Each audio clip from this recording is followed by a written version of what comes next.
In this video, I will be providing you with a method that is very simple to use to calculate the length of the individual step for an angled stair stringer. And if you need more information about laying out stair stringers or building stairs, make sure you go to our website and check out some of our books. So the first thing you're going to want to do will be to lay out the individual tread depth in sections like I have here on the floor or building foundation. So here I have 5 spaced lines 11 inches apart. Then we're going to lay out the lines representing the stringer location on the floor for our angled stringer. And I'm not going to go into a lot of detail here because there's a good chance the angle of your stair stringer is going to be different than the one I have in this example. Then we're going to take the width of the stair stringer lumber. In our example, we're going to be using a 2x12. That's going to be 1.5 inches wide. And that would look something like this if we zoomed in at the bottom, or something like this when we zoom in at the other side.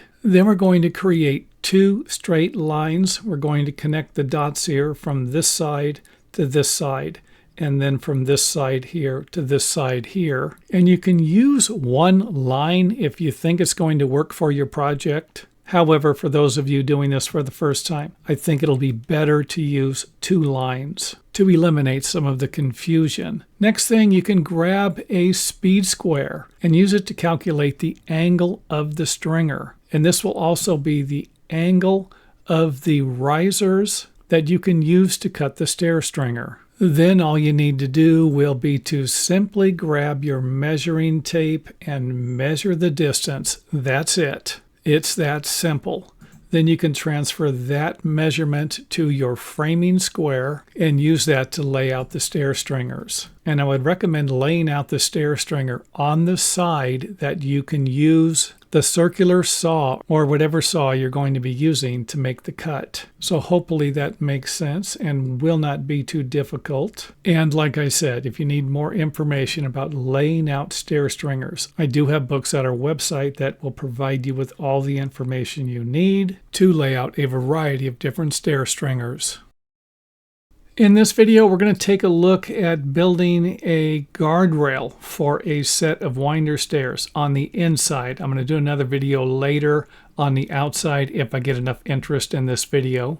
So let's go ahead and jump right into it with our first example where we take a line. Remember, the guardrail can be taller. It just cannot be shorter than the minimum size height in your area. And that could be anywhere between 36 and 42 inches. Where I live in Southern California, it's usually going to be 42 inches minimum height for guard railing. And if I want the guardrail to have a straight line at the top, I can just simply connect the dots here. I can go from this point to this point. And I can basically do the same thing for the upper handrail. So again, I'm focusing on this point here. And in the upper handrail, I'm going to be focusing on this point here. However, I'm going to provide you with a couple of different examples if you want to do it a little differently. If you don't mind breaking up your straight line into 2 separate straight lines instead of 1 straight line at the top. And if you notice I didn't connect it to here, that's because I went ahead and connected it to the top line that I'm going to keep straight. Again, I can take and manipulate these lines. However, I'm not a big fan of doing that. And you'll get a better idea of what I'm talking about a little further into the video. So in this example here, I have a straight line going to a line that's going to dip down a little bit and then continue to be straight down here. And I can go ahead and change that to where I have this one here dipping down. In the same way, this one here is going up. Or I can go ahead and change that to where we have a straight line on the bottom, and then we have 2 separate straight lines in the upper guard railing. And let's go ahead and zoom in on that to give you a better idea of what we're doing. And remember, the minimum distance is going to be measured from the front of the step. So as long as your lines connect to the front of each step or are higher, you're not going to have a problem. Higher here, connecting to the front of the step here, and then a little higher here, and then connecting to the front top corner of the steps the rest of the way up the stairway. So I hope that makes sense, because now we're going to go ahead and add 42 inches to the lines that we've created down here to create the top of our guard railing. So again, straight line from this point to this point, and then we're going to have a couple of different lines here to provide you with an example of what this is going to look like after we frame it with 2x4s and install drywall on both sides of the guard railing. So we're going to have about a 4.5-inch wide wall here with a straight guardrail at the top of the lower section, and then we have a little funky dip here.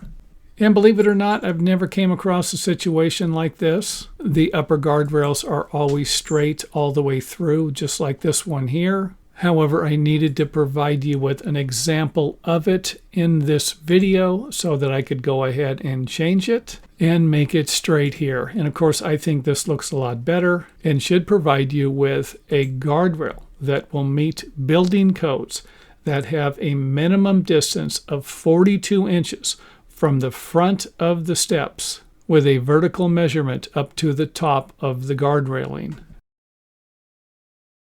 Here is another one of those things that might or might not be approved by your local building department, and that will be whether or not you can install a Wavy handrail. And I really don't see why you couldn't do it, as long as it fits in between the minimum and maximum measurements allowed for the handrail. Now keep in mind, this is not the guardrail. This is a handrail, what you're going to be holding onto while you are walking up and down the stairway, and it is often referred to as the grippable handrail. And I went ahead and drew one that fits right into the minimum and maximum measurements according to the International Residential Code books. And now for the bad news. Even though I'm suggesting that this should be approved, it does not mean that it will be approved. However, this picture shows that it has been built somewhere, so there's some hope for any of you architects, designers, or homeowners that need to have something just a little bit different at your home.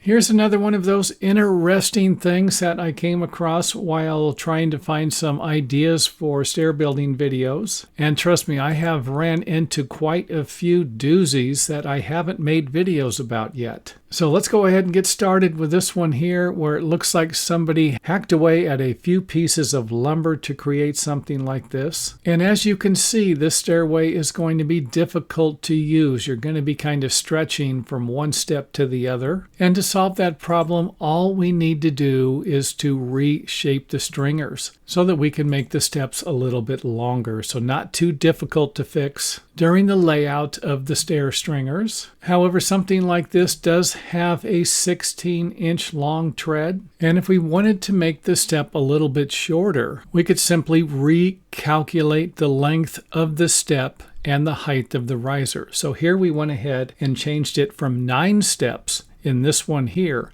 to 12 steps and lowered the height of the riser. Now I went ahead and redesigned the stairway. I took this step here and lowered it. You don't need to do that. I could have raised it up and had a taller riser if that was what you wanted. But the main point I would like to drive home in this video, to fix something like we originally saw at the beginning of the video, most of the time can simply be done by modifying the stair stringer, the riser height, and the depth of the treads. And I'm not about to suggest it's going to work every single time, but I can tell you that this stairway over here is probably going to be a lot more comfortable to use than either one of these two. And don't forget that you could always keep the same amount of steps and the original riser height, and then use smaller treads to create a stairway that's going to be a little bit shorter, to where the end of it might be over here somewhere, if that will work for you also. Here is some helpful information for anyone who is planning on tiling a set of stairs that I believe will save you a lot of frustration in the future. So let's go ahead and get started with our first tip, and that will be to have all of these smaller pieces of tile located either at the bottom or the back, not at the front, because these areas are going to get the least amount of attention visually, and the fact that smaller pieces located in the front are going to be a little easier to break off because this is the area that most people are going to be stepping on. They're not going to be stepping back here. However, they will be stepping on this area here. And if this is all you take away from the video, then I've done my job. And another thing that's going to be important will be to use tile with square edges so that you don't end up with the self-spacing grout line protrusions making your stairway look horrible. Another thing will be to build the stairs to the correct width of the tile layout. If you actually have that option. You're not going to have that option if you're working with a pre-existing stairway. That could create a situation where you end up with a small piece of tile located somewhere in the stairway. Now you could always put the small piece in the center or reposition the tiles. I'm going to provide you with an example of that here in a second. And even though small pieces of tile aren't aesthetically pleasing, they are also items that can fall off of the stairway. I've seen it plenty of times. And to make this look a little nicer, all we need to do is start at the center with the center tile to create two pieces of tile at both ends that will be the same size. And I went ahead and left this in here just to give you an idea of what I did. And of course, this is what it would look like if the rest of the stairway tiles lined up. And repositioning the tiles is probably about the easiest way to get rid of small pieces of tile and eliminate unnecessary waste. In our next example, I just kind of wanted to give you an idea of what it would look like if it didn't go underneath the tiles that we're using for our steps. And again, I wouldn't suggest using this method. Another option will be to use larger tiles if that will work better for your project. And you can see here where we have a problem over here. That again can be easily fixed by repositioning the tile. However, we're going to end up with a lot of waste if we use these 12-inch tiles, because what are we going to do with our 5.5-inch pieces? And if you were going to use this method here and you didn't want to have as much waste, I would just simply move this over a 1/2 inch so that you would end up with 6-inch pieces on one side, and then you would have a 7-inch piece of tile here with a 5-inch piece of waste on this side. So at the very least, you would end up with half of the waste that you would have if you didn't move it over a 1/2 inch. So you can get creative with the layout of the tile to save time and money. And the last thing I want to mention is don't forget to allow for the grout lines. In this one here, we have a 1/4 inch grout line. And if I start at the center, I'm going to have a 6 1/8 inch tile, again creating waste on this side. Or I could simply increase the space between the tiles to make this layout work. And let's go ahead and wrap the video up with a quick recap of what I mentioned in the video. Front tile edge on top, no self-spacing tile edges. Use better tile sizes if you need to. A 6-inch tile might work better than a 4-inch tile, or an 8-inch tile might work better than a 6-inch tile. And don't forget about your grout spacing when calculating the width of your stairs or the layout of the tiles. Next up, try to position all of the cuts you make on the tile in an area like the back where they won't be noticed. And if at all possible, try to eliminate any small pieces of tile. And of course, I will leave that up to you as to just exactly how big those pieces might be. In this video, I will be providing you with information on how you can cut a skirt board for a pre-existing stairway that doesn't have consistent treads or risers. Now, even though all I have are the risers that are inconsistent here, the same thing should work if you have both or just the treads that are inconsistent. So let's go ahead and take a look at our risers. Here we have different riser heights. Give you an idea of what we're dealing with. And that will provide us with a gap between the top corner of the steps. And of course, we're going to have at least one high point. And we have that located near the center of the stairway. And I went ahead and matched this board to the bottom angle of the stairway. This is the same angle here. And it might not matter if there are only small variations. However, larger variations, maybe over a 1/2 inch or 3/4 of an inch, might force you to spend a little more time working out the exact position of the skirt board. And of course, you will need to securely connect this board to either the wall or the stairway. It cannot move. And you might be able to do that with some screws at the lower edge here or below the top of the skirt board after it has been installed, something where you're not going to be ruining the wall above the skirt board. And of course, there are plenty of other ways to securely fasten this board temporarily while you lay it out. Next up, we're going to grab our level and then go ahead and go from the front of each step and create a level mark all the way up the stairway. And I don't think something like this is going to be that difficult to do. And that should look something like this when you're done.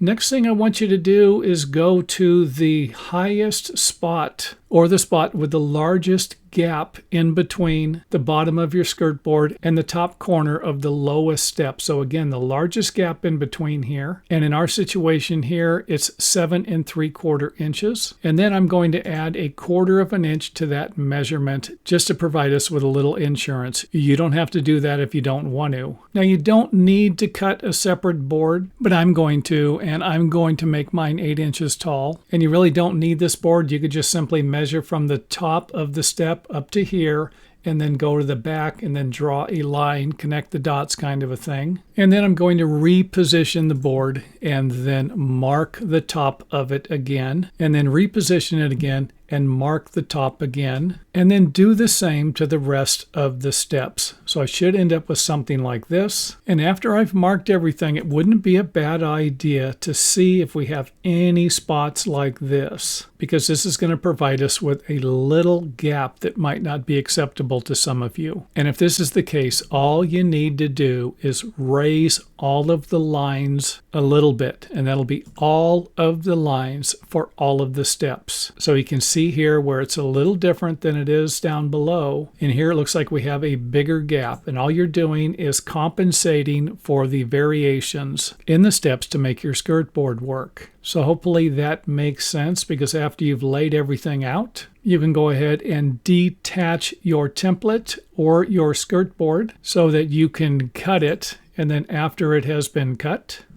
you can go ahead and position it in place. So again, I kind of left this here on purpose to give you an idea of what could happen if you don't increase the measurement a little bit for your template. And you don't have to go 1/4 of an inch. You can always go 1/2 inch or 3/4 of an inch just to make sure. And of course, it's all going to depend upon how much room you need here, the distance between the top of the skirt board and the corner of the steps. And hopefully all of that made sense. However, if it did not, feel free to leave any questions you have in the comment area, and I will answer them as soon as possible.